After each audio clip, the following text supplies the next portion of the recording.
There are a number of myths about deception detection. People believe that if someone looks away or gaze aversion is an indicator of deception, or bringing the hand to the mouth or the jaw, that could also be an indicator of deception. Or grooming gestures like fixing their hair or settling the clothing and so forth, or fidgeting in your chair. All those things are potential indicators of deception, but there's no universal indicator of deception.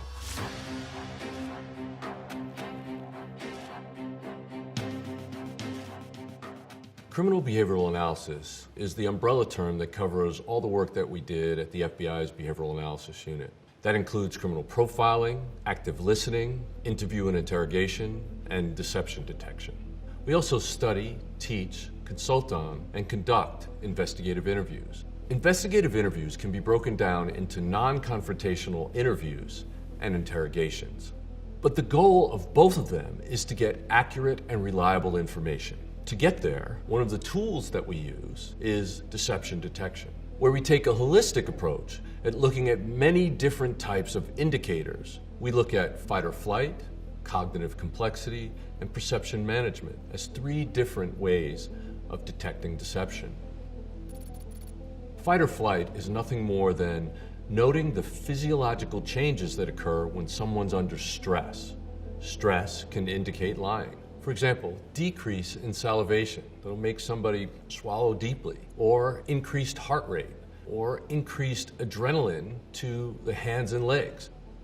Because our primitive brain wants to tell us to either stand and fight or run away. So it provides extra energy to your limbs. When you're sitting there in an interrogation and you want to run, but you can't, many times you'll fidget with your hands or your legs, or you'll bring them up and then try to cover them in a grooming gesture. When Jodi Arias was brought in for questioning after her boyfriend was brutally murdered, she was sitting there and being observed by a police camera. Now, many suspects will experience nervous energy, and when they're preparing to lie, that can come out in minor fidgeting or grooming gestures, but sometimes there's gross body movements, and there's no better example of this than when Jodi Arias got up from the chair and went over to the wall and did a handstand for several seconds to sort of burn off that nervous energy. It's a perfect example of fight or flight. The concept of cognitive complexity is that when people lie, they try to keep it as simple as possible.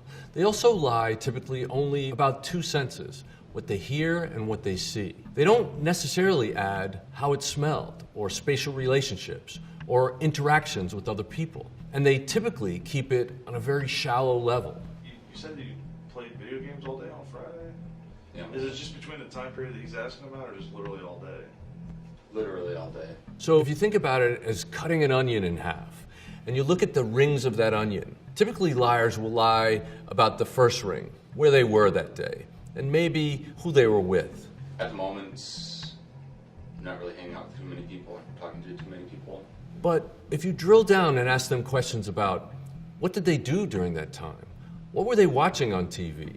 Who won the football game? Who scored the last touchdown? Typically, that will fall apart. Maybe I'm getting my days mixed up then. Okay. And if you talk to one of their co-defendants and they give you different answers, the fact that they're lying really stands out. Perception management is when the suspect tries to behave in a way they think the interviewer would expect from somebody giving a truthful statement.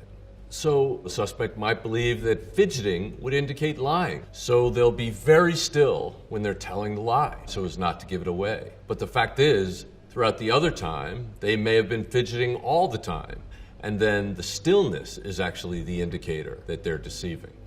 Then we look at verbal, nonverbal, and non-linguistic verbal communication.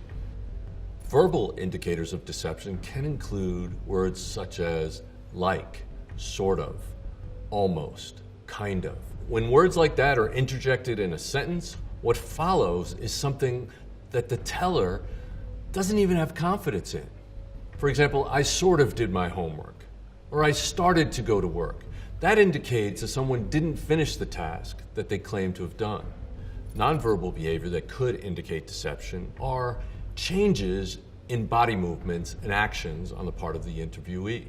Once you've normed an individual, you look for changes in their behavior. Someone who's been sitting straight and answering questions directly and looking right in your eyes and being very attentive might become fidgety, strange movements, leg shaking, arms moving, grooming gestures, straightening clothes when they're under the stress of lying. So you have to look at changes in those physical behaviors. Non-linguistic verbal indicators of deception could be an increase in the pace of talking, an increase or decrease in the volume, a change in pitch. Sometimes when people are lying, the stress makes their voice go up a few octaves. And that can be an indicator that you need to drill down on to determine whether they're lying about the thing that you're investigating. The goal of looking for indicators of deception is to then find the areas where you want to drill down deeper and ask more probing questions. Ask in different orders and ask questions around them that may undermine and contradict the things that they've told you earlier. When Scott Peterson was interrogated about the disappearance of his pregnant wife, Lacey, he also gave indicators of deception. When did you realize you were going to go fishing? Oh, that was a morning decision. It's either That was a morning go decision. play golf at the club or go fishing. Okay. Seemed too cold to go play golf at the club, so yeah, just decided to 9:30 or whatever than that. There's a major difference between hearing and listening. Hearing is the thing that your ear does. It's receiving sound vibrations. But listening is actually cognitively participating in what you're hearing. And so if you're writing something down while somebody's talking to you, you can't actively listen. And I'd like to mention the fact that this officer is questioning Scott Peterson and writing down his answers rather than looking at his behavior is a big mistake. What he should be doing is letting someone else write down the answers so he could observe Scott Peterson's behavior. A lot of the behaviors that we look for when we're trying to detect deception are very common, and you can see it in public statements all the time. For example, when President Nixon made that infamous "I'm not a crook" statement. Because people have got to know whether or not their president is a crook. Well, I'm not a crook. He said, "And I think too that I can say And I think, too, that I can say that in my public life, I welcome this kind of investigation." that in my years of public life, that I welcome this kind of examination.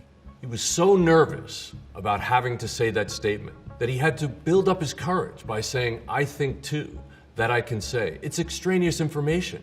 The pace of his speaking increases radically. That I welcome this kind of examination. I welcome this kind of examination. And that's a non-linguistic verbal indicator of deception. It's again a change in behavior that's a red flag that I would dive deeper into if I was interrogating him about this. So when we're assessing President Nixon's statements, we look at perception management, verbal, nonverbal, and non-linguistic verbal clues to determine that he's actually lying.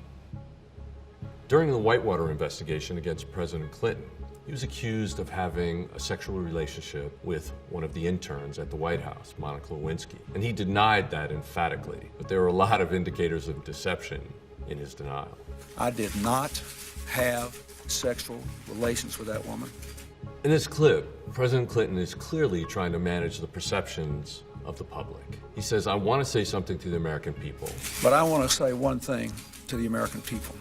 I want you to listen to me. I want you to listen to me. I'm going to say this again. I'm going to say this again." 3 statements in order to set up what he's about to say, instead of simply stating it. When you're telling facts, you simply have to state them. When you're telling a lie, you have to convince the people that what you're about to say is the truth. And that's what I believe he's doing. President Clinton is a very smart man, and he's using very carefully chosen words here. What President Clinton says here is that he did not have sexual relations with that woman. Sexual relations with that woman. That woman being Monica Lewinsky. But he uses the term "that woman" to distance himself from Monica Lewinsky, when in fact, we all now know that he did have a sexual relationship with her. He also uses the words "sexual relations." I did not have sexual relations with that woman. Sexual relations with that woman. He's using those specific words because he wants people to have a very strict interpretation of what he's saying. what he's doing is committing a lie of omission. He's saying he didn't have sexual relations with Monica Lewinsky, but what he's not saying is the guilty behavior of having sexual activity with her. He's implying that nothing happened, when in fact all he's saying is, we didn't engage in sexual intercourse. So it's a misdirection and a deception, but carefully clad in very specific language that appears to be a denial when it's not a denial at all. That's what I would drill down on to find out what he actually did with Monica Lewinsky.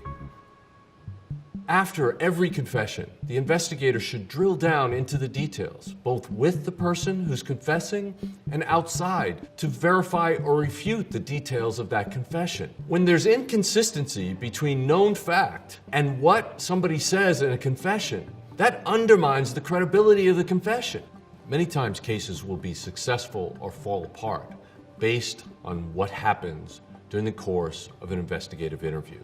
So we use behavioral analysis principles to determine whether a confession is accurate and reliable or a false confession. The thing is that every person is an individual, and we have to make sure that we take a holistic look at all of these things in the entire behavior that a human being exhibits when they're undergoing interview or interrogations.